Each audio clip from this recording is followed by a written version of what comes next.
ரிப்பீட்ல ஓடும். 5 second add வந்து நிறைய, அதாவது 5 செகண்ட் ஆட் வந்து எப்படின்னா, ஏன்னா இட் காஸ்ட் பர் செகண்ட். ரேடியோல எல்லாம் அட்வர்டைஸ் பண்ணும்போது per second per minute cost வந்து கிளைண்ட்டுக்கு போகுன்றதுனால சம்டைம்ஸ் பட்ஜெட் இல்ல அப்படின்னா 5 செகண்ட்ஸ்ல ஆட் பண்ணுங்கன்னு சொல்லுவாங்க. ஒரே ஒரு விஷயம், அதையும் அவ்வளோ ரத்தின சுருக்கமா சொல்ற ஒரு நிலைமையில இருக்கும். சரிங்களா? சோ என்ன நாங்க மேஜரா கத்துக்கிட்டோம் அப்படின்னா வந்து, how to let go of lot of ideas. One idea per that particular creative. என்ன கிரியேட்டிவ் பண்ணுமோ ஒரே ஒரு ஐடியா மட்டும் சொல்லியே நம்மளால சக்சஸ் பண்ண முடியுமா அப்படின்றதுலாம் ஒரு சில ஹோட்டல்ஸ்க்கு எல்லாம் பண்ணிருக்கோம்.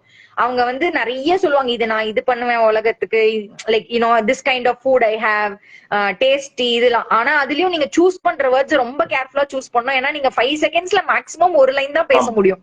சோ நீங்க டொனாலிட்டில இருந்து ரிஃபைன் பண்ணுவீங்க. இன்னைக்கு எப்படி விஷுவல்ல வந்து கலர்ஸ் நீங்க சொல்றீங்களோ, அதுல வந்து டிஃபரன்சியேஷன், ஏன்னா இது வெறும் ஆடியோ மீடியம் அப்படிங்கறதுனால டிஃபரன்சியேஷன் வந்து கேரக்டர் என்ன நம்ம யூஸ் பண்றோம் அப்படின்றதுல நிறைய கவனம் செலுத்துவோம். யூனிக்கா இருக்கணும் அந்த கேரக்டர்.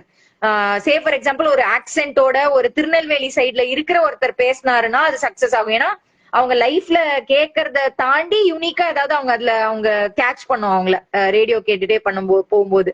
சோ இந்த மாதிரி நிறைய யோசிச்சதுனால ப்ராபப்ளி எனக்கு வந்து short form content teaches you to let go of lot of things.